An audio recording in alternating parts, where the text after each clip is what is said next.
नमस्कार।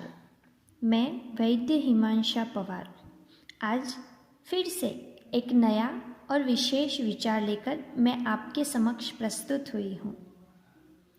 आज हम एक महत्वपूर्ण और विशेष विषय पर चर्चा करेंगे, किंतु उससे पहले मैं अपना एक विचित्र अनुभव आपके साथ बांटना चाहूँगी। सभी आयुर्वेदाचार्यों ने यह अनुभव किया होगा कि कई बार हमसे पूछा जाता है कि हमने इंटरनेट पर यह पढ़ा था या किसी रोग के विषय में और स्वास्थ्य के विषय में यूट्यूब पर यह जानकारी दी गई है, हमने उसको अपनाया तो हमें यह लाभ हुआ या हमें यह हानि हुई। तो सभी को यह जान लेना आवश्यक है कि आयुर्वेद एक विज्ञान है, कोई दुकान पर बिकने वाली वस्तु नहीं कि किसी ने कहा और आपने कर दिया। तो सबसे यह निवेदन है कि आयुर्वेद के विषय में कही सुनी बातों पर से कोई नुस्खा ना अपनाएं, वैद्य की आवश्यक सलाह लें। अब बात करते हैं हमारे विषय की। विषय है गर्भ संस्कार। आजकल गर्भ संस्कार बहुत चर्चित विषय है। अनेक संगठन, अनेक वैद्य उसमें कार्यरत हैं। लेकिन ये गर्भ संस्कार है क्या? सरल भाषा में कहें तो गर्भ में पल रहे शिशु को संस्कारों का सींचन या गर्भ में ही शिशु को शिक्षा प्रदान करना। जैसे अभिमन्यु ने चक्रव्यूह का ज्ञान गर्भ से प्राप्त किया था। अब यह गर्भ संस्कार क्यों करना चाहिए? तो आज सभी माता पिता को अपनी इच्छा अनुसार बालक चाहिए और यह आवश्यक भी है। अब बात करते हैं कब गर्भ संस्कार का विचार कब आता है।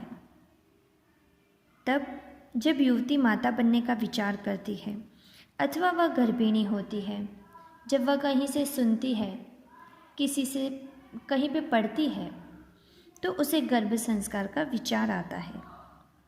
लेकिन वास्तव में गर्भ संस्कार का विचार युवती और युवकों को 12 से 15 वर्ष की आयु में ही प्रदान करना चाहिए। लेकिन इस मुद्दे पर हम विस्तृत चर्चा बाद में करेंगे। अभी चर्चा संस्कार और गर्भ संस्कार की करनी है। अभी से लगभग 1 वर्ष पूर्व मैं स्वयं गर्भ संस्कार के विषय में जानने के लिए उत्सुक थी। काफ़ी सीखा, काफ़ी पढ़ा भी, लेकिन वह संतोषपूर्ण नहीं था। हम सभी यह सुनते सीखते आए हैं कि संस्कार कैसे देने हैं, कब देने हैं, लेकिन वास्तव में यह संस्कार है क्या? यह अच्छे भी हो सकते हैं, यह बुरे भी हो सकते हैं। जो भी कार्य हम करते हैं उसका एक प्रभाव, उसकी एक छवि हमारे चित्त पर अंकित हो जाती है और उसी को हम कहते हैं संस्कार। जन्म जन्मांतर तक हम ये संस्कार अपने साथ लिए चलते हैं। सभी यह बात करते हैं कि गर्भ को संस्कार देने चाहिए, गर्भ में पल रहे शिशु को संस्कार देने चाहिए, लेकिन सभी बातें तो शिशु की है। माता पिता का क्या? माता पिता संतान का चयन नहीं कर सकते, लेकिन सत्य तो यह है कि संतान अपनी इच्छा अनुसार माता पिता का चयन करती है। शिशु अपने साथ कई जन्मों के संस्कार की पोटली लेकर आता है। वह वैसा ही परिवार, वैसे ही माता पिता का चयन करता है जहां वह अपनी इच्छा की पूर्ति कर सके या जहां वह अपने संस्कारों को प्रदर्शित कर सके।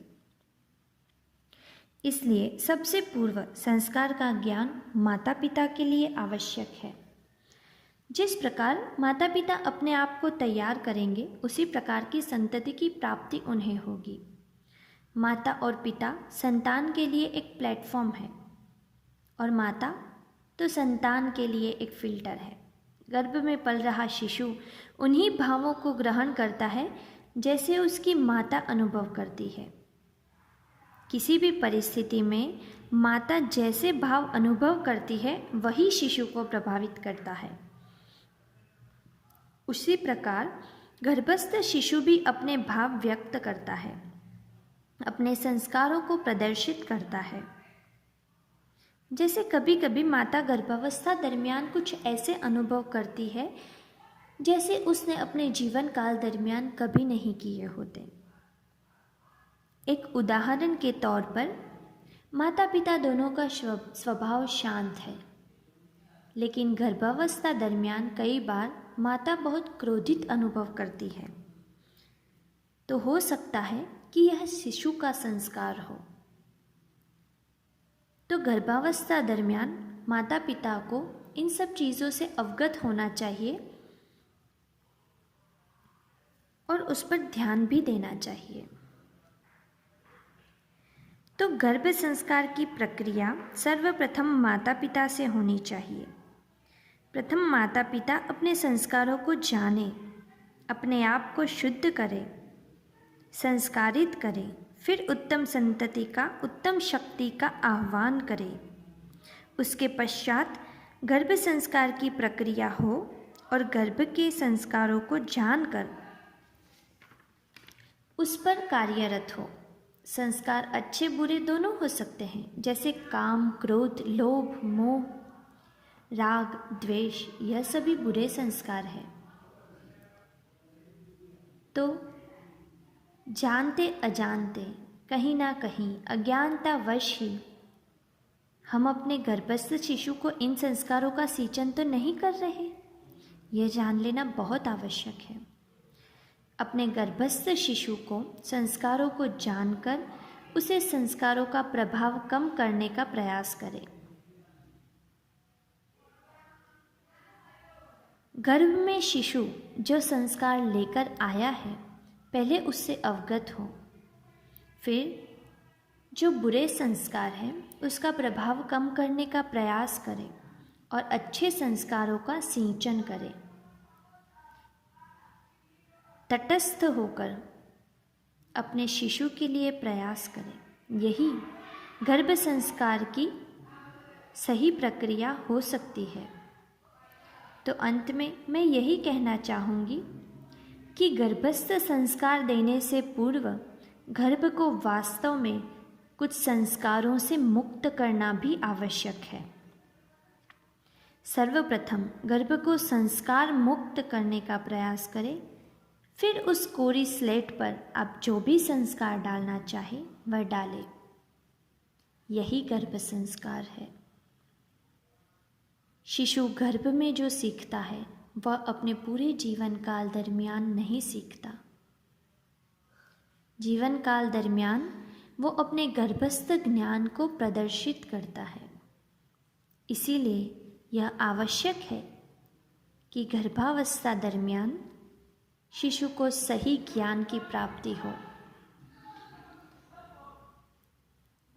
तो अगले चरण में हम गर्भ संस्कार के विषय में विस्तृत चर्चा करेंगे कि गर्भ संस्कार का सही मायने में ज्ञान कब लेना चाहिए, उसके बारे में जानकारी कब प्राप्त करनी चाहिए, किस अवस्था में यह आवश्यक है, सबसे ज़्यादा प्रभाव यह कब डालता है और गर्भ संस्कार की प्रक्रिया में क्या क्या चीज़ें आवश्यक हैं, क्या क्या चरण हो सकते हैं, और सबसे महत्वपूर्ण बात यह है कि गर्भ को संस्कार मुक्त कैसे किया जाए। यह सभी बातें हम अगले चरण में करेंगे। तो अभी के लिए धन्यवाद।